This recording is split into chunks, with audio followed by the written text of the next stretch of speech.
America का सबसे बदनाम सैनिक ठिकाना एरिया 51, वो जगह जिसके बारे में कहा जाता था कि यहाँ कई गोपनीय प्रयोग किए जाते हैं जो कि ज़्यादातर परग्रही टेक्नोलॉजी से जुड़े होते थे।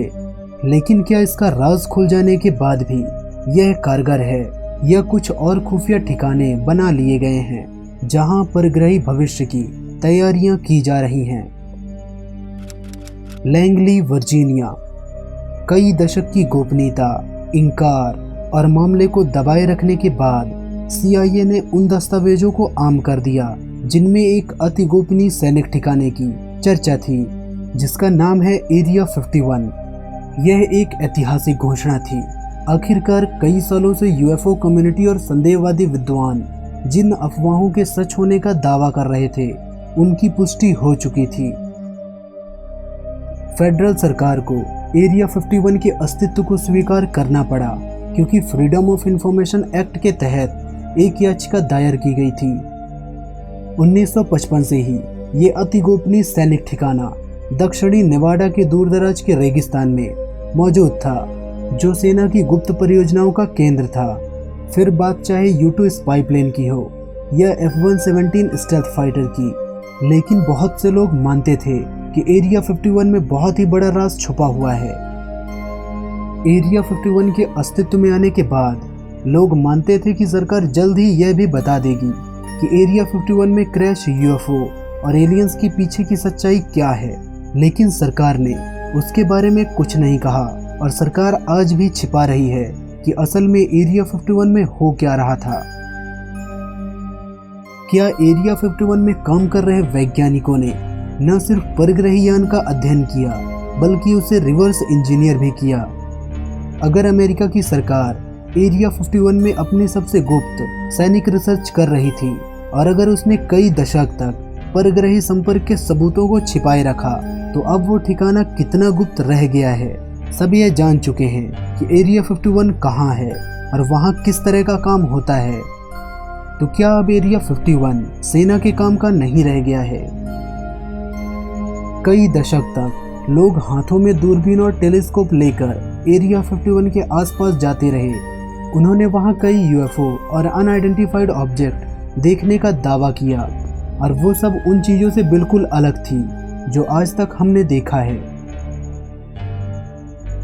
तो अगर सेना ने बड़ी कामयाबी से एंटी ग्रेविटी और उड़न तस्वीरों को एरिया 51 में रिवर्स इंजीनियर कर लिया था, तो अब वो क्या कर रहे हैं? और अगर वो आज भी सरकार की अत्यंत गुप्त और बड़ी ही खुफिया प्रयोगशाला के रूप में काम कर रहे हैं, तो फिर सरकार ने एरिया 51 के अस्तित्व को स्वीकार क्यों किया, वो भी दशकों तक चुप रहने के बाद? एक संभावना तो ये हो सकती है कि एरिया 51 को स्वीकार करने के बाद असली काम कहीं और शुरू कर दिया गया हो। यह भी हो सकता है कि CIA और सरकार को लगा होगा कि अब उसके बारे में लोगों को बता देना चाहिए क्योंकि वहाँ के असली राज कहीं और भेज दिए गए थे। अब सवाल ये नहीं कि एरिया 51 में क्या हो रहा है, बल्कि ये है कि एरिया 52, 53 और 54 में क्या हो रहा है। क्या सच में कई और ऐसे खुफिया ठिकाने हो सकते हैं जहां सरकार आज भी अपना अध्ययन जारी रखे हुए है और परग्रही टेक्नोलॉजी की नकल कर रही है? कहीं ऐसा तो नहीं कि सरकार ने एरिया 51 के अस्तित्व को स्वीकार इसीलिए कर लिया क्योंकि वो इसका इस्तेमाल एक झांसे के तौर पर करना चाहते थे, एक ऐसी जगह जो लोगों का ध्यान खींचे और असली बड़े काम दूसरे ठिकानों पर किए जाएं। आम जनता तो यही देखने में लगी है कि एरिया 51 में क्या चल रहा है। तो क्या सरकार ने परग्रही टेक्नोलॉजी से जुड़ी अपनी रिसर्च को देश भर में बनी दूसरी खुफिया जगहों पर पहुंचा दिया है? कुछ विद्वानों का कहना है कि एरिया 51 के अस्तित्व को स्वीकार करना सरकार का एक झांसा है। सरकार ने जमीन के नीचे कई बहुत बड़ी फैसिलिटीज बना ली हैं और जिन चीज़ों को वो लोगों से छुपाना चाहते हैं उसे पलक झपकते ही ऐसे ठिकानों पर पहुंचा दिया जाता है। लोगों का मानना है कि अमेरिकन सेना एरिया 51 में अपने ऑपरेशंस बढ़ा रही है, आगे की तरफ नहीं बल्कि नीचे की तरफ, ताकि उसका ये अति गुप्त काम पहले से भी अधिक गुप्त रहे। बहुत से लोग तो ये भी मानते हैं कि एरिया 51 में आज जो कुछ भी हो रहा है वो तो एक बहुत बड़े खेल का छोटा सा हिस्सा है।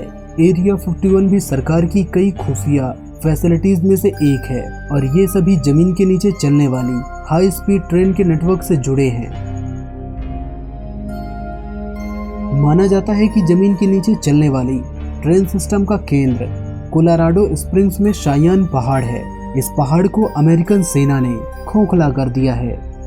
ये ट्रेन कोलोराडो पहाड़ के शायान पहाड़ों से न्यू मैक्सिको के डल्सी तक जाती है और कहा जाता है कि वहाँ जमीन के नीचे परग्रहियों का एक बेस है।